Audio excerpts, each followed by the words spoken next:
So where are we today? We're back under the van looking at the repair that I have been working on since before Christmas. Middle of January, and I'm still here doing this stuff. That's had about 4 or 5 coats of automotive seam seal, which I hope is the best corrosion protection you can get. Right, so I'm a bit scunnered with the whole thing actually. There's more of it in on that back panel and behind this as well, so that even putting the seam sealer on has turned into a massive job. If we open the door, it's beginning to look sexy in there, isn't it? From having nothing, we now have a footwell. And again, I've went absolutely Betty bonkers with the seam sealer, as I've done around about the edges of the doors. So why am I scunnered? Right,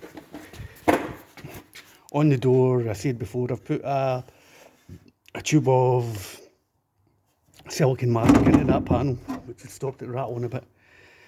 Then this is roofing flashing for waterproofing gutters and stuff like that. It's very, very similar to car sound dampening. Let's listen to the door as it shuts. That makes a noise like it didn't before. It used to rattle like an old junkie. When I put this panel on, you can see the amount of body filler I've used in it. Must be 4 or 5 millimetres in there. Because I haven't done bodywork in ages, I forgot to check it with a straight edge. If I had checked it with a straight edge, I would have seen the door at this side was sitting really low. All I had to do was bash the steel out and put the door panel on a couple of mils out, and I could have saved myself a few hours worth of work. So have I said scunnered yet? I think I have. Now this phone's rubbish and it's got a habit of cutting out. Why am I scunnered? I've been coming down here religiously I need to get the van out of the workshop. It's taking up too much space. I can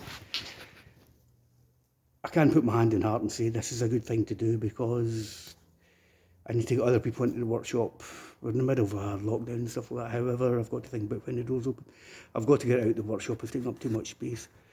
I've not getting the money, so I can't really do anything else in the building. The reason I can do this stuff is, at the end of the month, if I've got a little 50 or 60 quid sitting that I've not spent, I'll buy a replacement body panel. And I save them up. I've got I might even show you, there's a place up there that's got lots of body panels that I've been saving up for the past year or so. So I'm scunnered because this is supposed to be filling my time and helping my mental health. And now I'm so frustrated at the length of time that it's taken me to do it, that it's actually affecting my mental health, isn't it? I feel, I sometimes just want to walk away from it. The last time I did a video series, I called it Builder's Droop. I've certainly hit that again.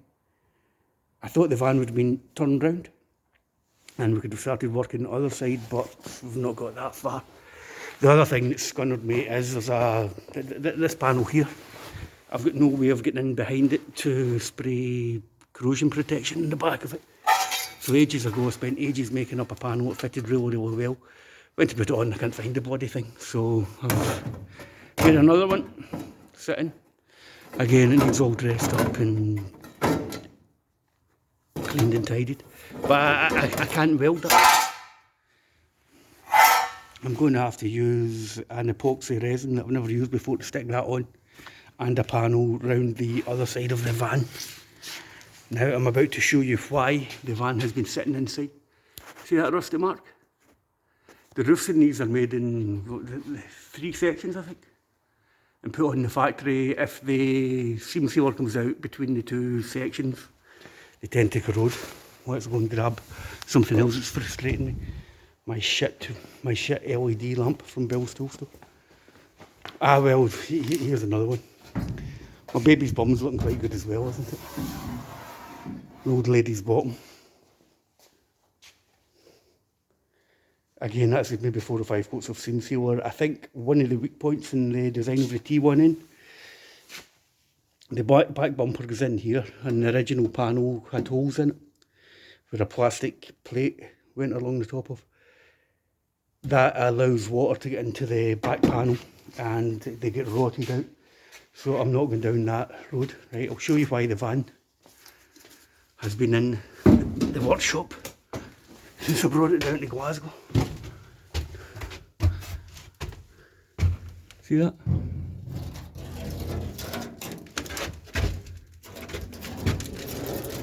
Now that's going to be an absolute pig of a repair. Fortunately, I think I can cut it quite close to this metal section. The other thing I'm thinking of doing is, if the van is becoming a camper van, cut that out and put a skylight in here. I think they come in 40 centimetres by 40 centimetres by 40 centimetres. That'll mean a lot less metal work. That side's not too bad, but you can see it. This is a common fault in these vans, and repairing roofs is just an absolute pig, because if they leak, whether it's a van or a camper van, it's just a bad deal. So, sorry about my scunneredness, my negativity. Maybe I should take a day off. I have religiously been coming up here, however. Numbers in Scotland are dropping, which is fantastic. But if the lockdown ends at the end of the month, I'm going to have to find other things to do, and this is going to have to take a back seat again. So I don't know whether to work on spin the van round and work on this side now. That section's been done. All down here's been done, all around the front and around the back. On the other side, I've already prepared this section, so that panel needs done. Then I've got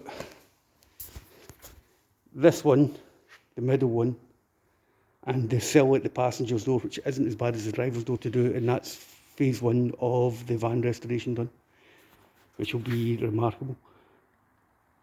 So it's getting there. Just never in a million years did I anticipate how long or how much work was involved in restoring a 7 metre long van. You'd wonder why. I never took that into consideration. I never actually planned. It was an idea, wasn't it?